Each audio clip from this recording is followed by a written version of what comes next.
Si Kokoy ay isang masayang bata. Mahilig sa pakikipagsapalaran si Kokoy. Isang maaraw na araw pumunta si Kokoy sa parke, malawak na berdeng parke. Maraming puno ang nakita ni Kokoy. May mga ibong kumakanta sa mga puno. Ang saya-saya! May narinig si Kokoy na maliit na tunog. Meow meow ang yak nito. Isang maliit na kuting ang nawawala. Mukhang takot na takot ito. Naawa si Kokoy sa kuting. Dapat tulungan ni Kokoy ang kuting. Dahan-dahang binuhat ni Kokoy ang kuting. Mahinang nagpurr ito. Hinanap ni Kokoy ang bahay ng kuting. Nagtanong si Kokoy sa ibang mga bata sa parke. Sa wakas, may nakakilala sa kuting. Ibinalik ni Kokoy ang kuting. Tuwang-tuwang may-ari nito. Natutunan ni Kokoy na masarap sa pakiramdamang tumulong sa iba. Patuloy na naglakad-lakad si Kokoy. May nakita siyang magandang ibon.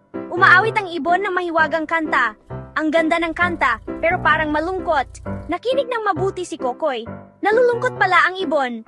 Sinamahan ni Kokoy ang ibon. Mahinang kumanta si Kokoy. Naging masaya ulit ang ibon.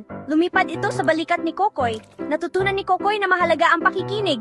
Nakakatulong ito para maintindihan natin ang iba. Know you've been a good friend. Nagsisimula nang lumubog ang araw.